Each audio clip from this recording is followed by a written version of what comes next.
Assalamualaikum warahmatullahi wabarakatuh. Perkenalkan, nama saya Muhammad Fajar Putra Ekri.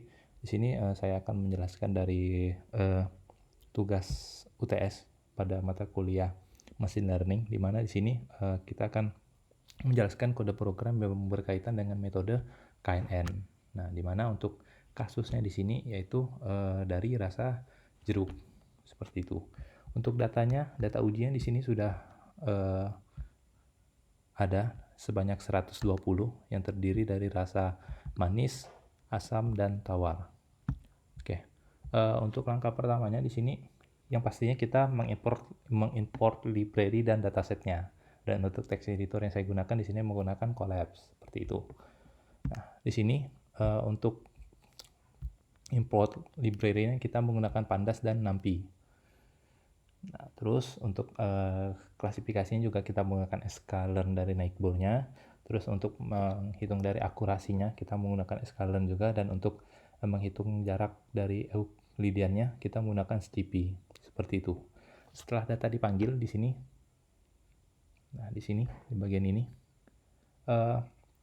di sini artinya kita sudah mengupload datanya, lalu kita melakukan randoming data. Nah, dalam variabel data tersebut terdapat kolom yang terdiri dari red, green, blue, dan rasa. Nah, data tersebut ditampung di dalam Pandas ini. Oke. Setelah mengimport library dan datasetnya, kita melakukan pre-processing datanya. Seperti ini. Nah, untuk pre-processing datanya di sini kita menggunakan fungsi ilog untuk melakukan seleksi, dan selanjutnya untuk mendapatkan data dari rasa dari masing-masing kolom dan baris seperti itu. Di dalam processing data ini juga kita akan membuat split datanya itu menjadi data latih dan data uji. Nah, pada kode tersebut ini kita menggunakan variabel X-nya itu untuk latih dan Y-nya itu untuk uji seperti itu. Nah, untuk bagian klasifikasinya di KNN ini, di bagian K-nya ini yang itu ya bagian yang pertamanya, di mana K ini merupakan parameter yang disebutkan untuk menspesifikasikan nilainya. Nah, untuk dalam kasus ini kita menggunakan nilainya itu 3. Nah, di mana nilai 3 ini digunakan untuk menentukan jumlah tetangga terdekat yang akan kita libatkan untuk proses selanjutnya, yaitu proses prediksinya, seperti itu.